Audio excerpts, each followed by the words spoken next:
Because what is getting bad bangs, but not a part of girlhood? This is how a man should write a woman. Hey besties, it's Sarah. When I first had the idea to start this vlog in bed, I thought it was gonna be a cute, fun idea, and now that I'm doing it, I feel like I look like a potato. It's not giving. But I did actually just wake up, so I wanted to come at you fresh, give you the real, genuine me. This is me, this is real. Are Camp Rock references still something that the kids are doing? I don't know. Anyway, today is day 5 of Summerween. If you've missed it, I've already posted 2 vlogs for Summerween. And if for some reason you don't know what Summerween is, it's a readathon hosted by Gabby Reads, where we read spooky books in the summer. Where we last left off was me ranting about before I go to sleep.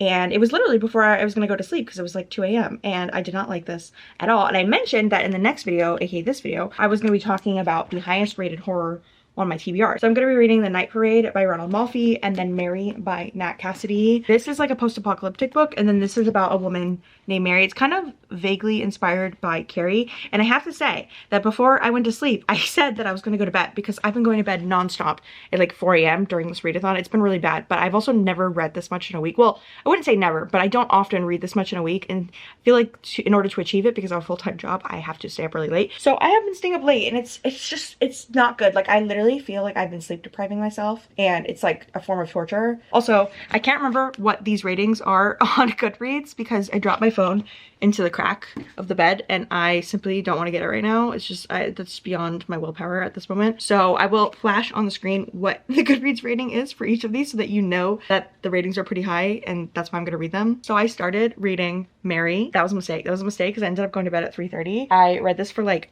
an hour, but it was already 2:30 when I had finished filming about this. So it was not the right move per se, I wouldn't say so. But this book, so good. It's so good. Also, it's such a breath of fresh air because reading Nat Cassidy's writing after reading this loser's writing, oh my god, Nat Cassidy is a man that understands a woman. I told you guys that there were men who could write women. I told you. Also, I need to sit up because this is like hurting my shoulder. Let me move you right here. Let's see. Okay. I think that's better. Yeah, you can see the mess in the background. Just ignore, don't look at my clothes. It's fine, it's fine. This is about a woman named Mary, and she has always lived kind of like a lonely life. She lives in New York City, and she's in her 50s, and she works at a bookstore, and she doesn't have very many friends or very many people that she speaks to. And so at the start of this book, she actually gets fired from her job, and she also is going to the doctor because she's getting these really weird symptoms. Like every time she looks in the mirror, she feels like she's melting, and every time she looks at other women, their bodies start decaying in her eyes, and she keeps having these hallucinations. And then she's also having these like really intense hot flashes and like memory loss, and like things are just not what they should be. So she goes to the doctor, and he kind of mansplains to her that she probably has menopause or premenopause because she's in her 50s, and she's like, no doc, I really think that there's something wrong with me. But he just like won't believe her, and he gaslights her, and he's like, no, this is a very common case of menopause. And so she's very frustrated because between those two things, she's just not having a good time. And then her aunt calls her up and is like, hey girl, my daughter doesn't want to take care of me anymore, and I'm dying, so I need someone to come be my nurse. And so Mary goes back to Arizona where she grew up. So she goes back to Arizona, and everything in Arizona is weird. The people in the town are giving weird vibes. There's also this weird history that we read about at the very start. Like the very first chapter is about this mansion where all these murders happened. And so the town has a weird, eerie vibe. Let me just say, to compare these two books and the way that these men write women, in both books, the main character could be described as hysterical. Like there's a lot of things that Mary does around people where they think she's very weird, and every time she looks in the mirror, like I mentioned, she looks like she's like melting, so she's like screaming, and she keeps seeing ghosts all over the town. So there's a lot of things happening that make Mary, you know, not her best self. And like I mentioned in my last vlog, you do need to go watch at least the end to understand what I'm saying between these two. But what I said about this last one is that the way that Christine, the main character in this, was written, she was also very hysterical, but there was something about it that didn't feel very nuanced. It kind of felt like Christine was a prop for S.J. Watson's story versus the way that Nat writes Mary. It feels like he just understands women. Like there's something about it that feels nuanced, that feels like he has actually spoken to a woman. Like whenever Mary goes to the doctor and the doctor is like disrespectful or like not listening to her, you can tell that the way that Nat wrote it is for you to understand the injustice of like what's happening to Mary. And also his author's note at the start was so sweet. He basically talks about how he got into horror because his mom was a big fan of genre fiction, and his mom, I believe, had MS. And so he was very close to her growing up, but she recently died a few years ago. And he talks about how he really wishes she would have been able to read this book because it's very much like dedicated to her. And he also talks about how when he was a kid, he saw the book cover for the book Carrie by Stephen King, and it scared him so much that he was like having nightmares, and he felt like Carrie was gonna come get him because it was like, the cover was like a very bloody picture. I think it might have been from like the movie Carrie, like a movie cover. And his mom sat him down and told him the story of Carrie, but she told it through the lens of how Carrie was kind of a neglected, abused girl, and that's why she ended up doing what she was doing. And so he said that he always felt so bad for Carrie that she kind of became his imaginary friend. And so whenever he felt nervous or scared, he would like pray to Carrie and be like, Carrie, please, I'm so sorry that everyone's so mean to you. Will you please take care of me, make sure that I'm safe? Which I thought was so sweet. Wasn't weird. Yeah, he sounds like he was a very weird child, but that is so sweet. You might have watched my last vlog and got mad about how much I was yapping about how I hate male authors writing female characters, but Nat Cassidy is proof that you can do it right. I'm just so excited to read the rest of this. I do have to work today. Like I have a meeting, like literally right now. I need to go do my meeting, but I will check in later today to let you know my progress in this book. I'm probably going to try to read it while I'm working, but I desperately need to go because I have a meeting. Okay, besties, it's later in the day and I am a little bit further into Mary, and I have to say I am enjoying this so far, but it's getting a little weird. It's going in directions that I did not fully expect. It's not a bad weird because, you know, I'm not known to like weird books, but sometimes with horror you have to be a little open-minded. But I'm still really loving the characterization of Mary. I really love the way that Nat Cassidy wrote her. She's just kind of a fun character to be with and a part of. The only thing that's annoying me is that there's a lot of time gaps and time jumps because something weird will start to happen and then Mary will basically black out, and so you don't really get to always see what's going on because Mary can't handle how scary it is. It's almost Lovecraftian in that way, where it's like whatever horror thing is happening is too big for Mary's brain to handle, so she kind of like runs away from it, and so therefore we are having to read it through that lens as well. Like there was a dog death earlier that wasn't great. I was actually expecting it to be worse because Riley read this before me during her Summerween vlog, and she warned me up and down that it was a really bad dog death. But having read other horror books with more gory dog deaths, I actually didn't think it was that bad because a lot of it happens off page. But if you use your imagination, it's pretty bad because there's like some sound effects which aren't great. I have this power in my brain. If I refuse to picture something, I just won't picture it. So I feel like I protected myself because it kind of happened off page and then you kind of just like heard it happening. But I will say, if you're squeamish,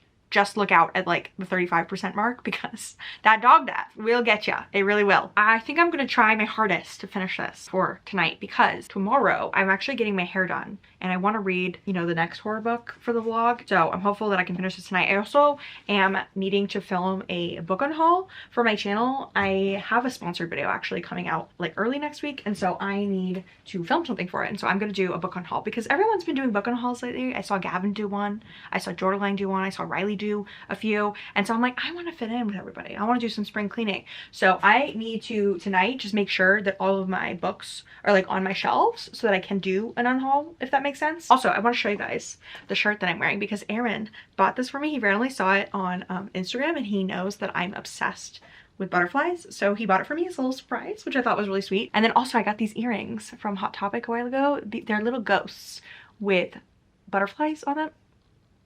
Back just fell off. It is a little ghost with a butterfly on it, and I felt like that was perfect for Summerween. I just kind of forgot to wear them earlier in my first two vlogs. I think they're very, very cute. I love butterflies. I am a bitch for butterflies. Love them. I'm a hoe for butterflies is probably what I should have said.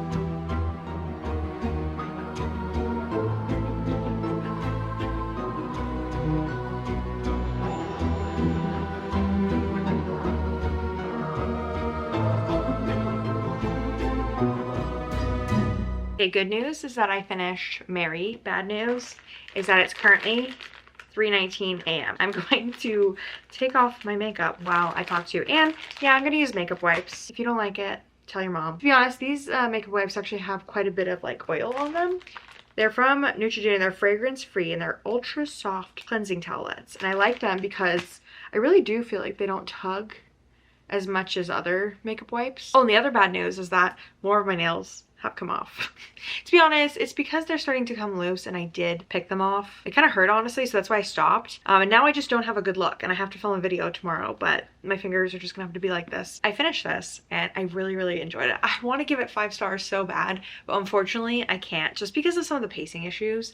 It started feeling really long, about 75% of the way through. In general though, I had a great time. I really enjoyed being in Mary's mind, even though she is a little crazy. It's actually funny because one of her ongoing things is that she says crazy is the worst C word that you could call a woman, and she gets very upset. She does do a lot of unhinged things in this that are, I would call crazy for sure. This is definitely giving unhinged women. If you enjoy supporting women's wrongs, then I definitely think that you would enjoy this. But overall, this was a really amazing ride and I had so much fun reading this. I really look forward to reading more books by Nat Cassidy. I know he has one other book, Nestlings, but I really wish he had a bigger backlist. Like I wish he'd been published longer so that I would have like 5 other books to read by him. I think he's gonna go down as one of those horror authors, but I always pick up his books kind of like Grady Hendrix, because this was just so good. And he actually had an author's note at the end where he talked about whether or not it was his place to write a novel about a woman going through menopause.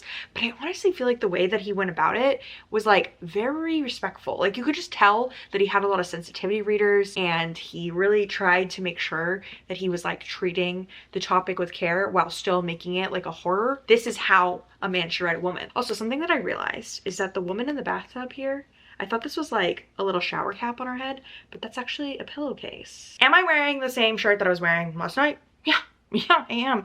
Also, it is 1:30 p.m. Have I filmed my book on haul yet? No, I haven't. I'm gonna do it after I get my hair done because I had a brain blast. I was like, well, when I go to the salon, they're gonna like cut my hair and color it and it's gonna look so good. I like genuinely need to leave really soon because sometimes going to my hair appointment, it takes like 40 minutes. So I have like literally negative 10 seconds to talk to you guys. Also, I'm out of breath because I ran up the stairs. Whew, I need to work on my cardio. Anyway, today I'm gonna get my curtain bangs refreshed because they have grown out so much, and all I want in this world is to look like Nicole Kidman in Practical Magic. Like that's all I want. And I feel like her bangs are kind of like Sabrina Carpenter adjacent bangs. I've had curtain bangs before, but I've never had them like that short where it could be like, you know, like almost like straight across. Should I not do this? I don't know. I'm gonna do it because what is getting bad bangs but not a part of girlhood? The only issue is that my hair is naturally very straight, and sometimes when these hairs right here get cut too short, they just stick out like that. So I'm gonna have to style my bangs a lot if I get it styled like this. Also, is summertime the best time to get bangs? Probably not. I don't even go outside anyway. Last time I got my blood test done, my vitamin D was low. So anyway, I don't remember how far I'm into this, like 30%, 40%. So this is following a world where there is this disease called Wanderer's Folly. It's basically like COVID with like delusions and daydreams. So like people who have it like wander around and say that they see things that aren't there, and then eventually they might. At the start of this, David's wife dies and his daughter might be the cure to this disease, and so he takes off with her and they're like on the run and they're traveling across the country. It's very much giving The Last of Us, and the girl, her name is actually Eleanor and she goes by Ellie, which I was like, have you played The Last of Us? This came out in 2016. I think that Ronald Malfi might be a gamer. I think he might be. I don't know what I think of this so far. I feel like David is making a lot of choices that I personally wouldn't make if I was like on the run. That's all I really want to say about the book so far. I really need to go to my haircut, so I will check in later. This was a really chaotic check-in. I just genuinely was like, oh my god, I need to leave for my hair appointment, and then I was like, oh my god, I haven't filmed any vlog clips today. So here we are. Okay guys, I'm not going to show you my bangs yet. I'm in my car and my AC is on, so I apologize for the sound. I will try to edit it out as much as possible with my editing software, but I do live in Atlanta and it's a million trillion degrees out, so I will not be turning off my AC. But anyway, this is the bangs. I think my issue is I can't see. Like if I leave my hair as he cut it, where did my eyes go? But then if I part it, is that cute? I don't know. I think I need to restyle myself. That's what Riley said. I sent her a video of me looking at them and she was like, I think you just need to style them yourself. The issue is that I have very straight and thick hair. And so I feel like when you cut it, it's just like how does Zoe Deschanel see with her bangs? I can't figure out if this looks good on me or not. Also, I'm so hungry. I haven't really eaten anything today except for a protein bar. So I do need to go get food. But it's not the boy.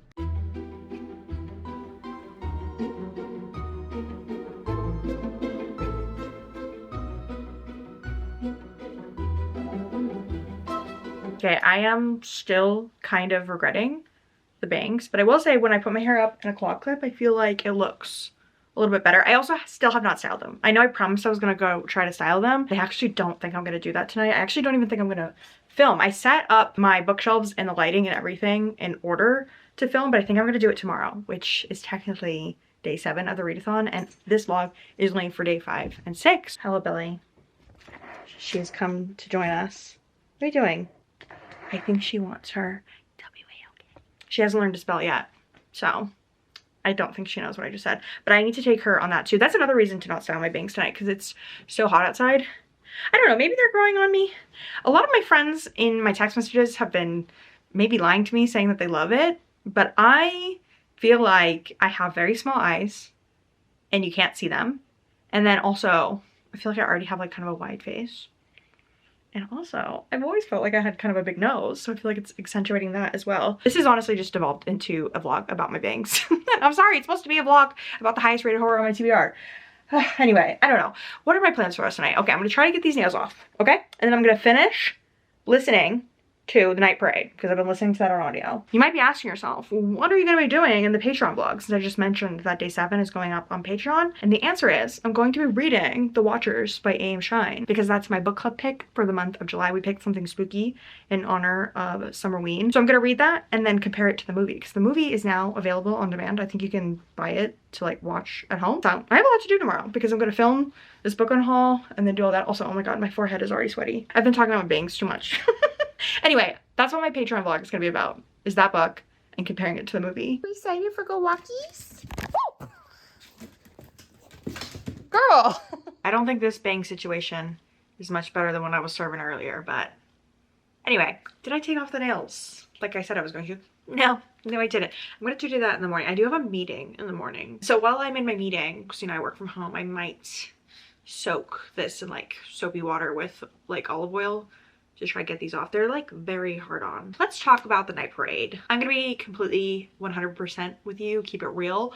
I am going to DNF this. I got like 65-70% of the way through. Why was this book so boring? Why was it bad? It wasn't good. I realized that the only successes I really had during the readathon were Mary and the Broken Girls and A Certain Hunger, which are all books that I chose myself. Anyway, I'm sorry, I'm not trying to get mad at you guys. It's not your fault. And it was only a few of you that recommended the bad books. But anyway, this was just really boring. And I think I mentioned in my earlier clip that David, the father, was just making some really dumb decisions while they were on the run. Like, there were numerous times that his daughter would be like, hey dad, I don't feel good about the situation that we're entering. I think it's unsafe. And he would be like, shh, you're just a child. It's gonna be fine. And then guess what? It wouldn't be fine. Imagine The Last of Us, but Joel is actually an incompetent idiot, and then you have this book. So I personally am not going to continue this. I feel like if you want a story like this, I think either A, you should play the game The Last of Us, or B, you should watch the HBO show, or C, you should read Bird Box or something, because all of those things are better than this book. I simply don't really have a lot to say. I've already ranted enough in all of these vlogs, and I don't even really feel like ranting about this. I didn't want to read it anymore, so I'm not going to. One thing that we haven't done though throughout all of these updates is go over Gabby's reading challenges and see if I met them. So I thought it might be fun to do that now before we close out the vlog. Okay, so for read a book at night or in the dark, I could genuinely put any of these books because a lot of them I read at night. I guess I'll put A Certain Hunger there because I read most of that when I was supposed to be sleeping. And then read a horror or thriller book. I'm gonna go ahead and put Mary there because that's definitely my favorite horror book that I read this week. Then for read a book with a night sky on the cover, even though I DNF'd it, I am gonna put The Night Parade because that's the only book I really read that has a night sky. To be honest, is that nighttime or is it kind of daylight out? I don't know, but it's an ominous sky. Read a book with 5+ words in the title. I think The Girl Who Was Taken. That counts, The Girl Who Was Taken. And then read a book that takes place in the summer, middle of the night. Takes place during the summer. Did I complete all of her challenges?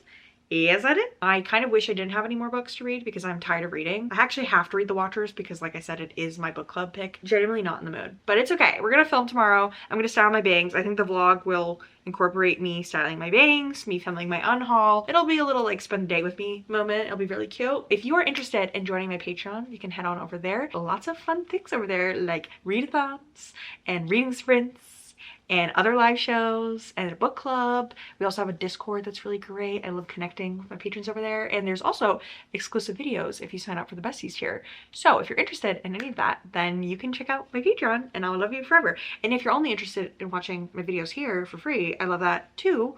Love you all so much. If you've made it to the end of this vlog and you enjoyed it, feel free to use the hair cutting emoji in your comments down below, because as we all know, I got a haircut today and I won't stop talking about it. I do want to give Gabby from Gabby Reads a huge shout out because she put so much effort into planning Summerween. Also to her sister, who's not a booktuber, but she does all of the graphics, and they just did an amazing job putting together this readathon. I'm so glad that I was able to participate. I know this year was the 5th Summerween ever, which is really exciting, and I hope to do this again next summer.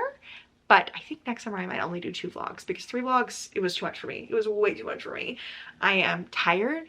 It is currently 3:05 a.m. and I have not been sleeping properly for quite some time now. So I need to go to sleep. I thank you all so much for watching. You're all beautiful. Have a nice day.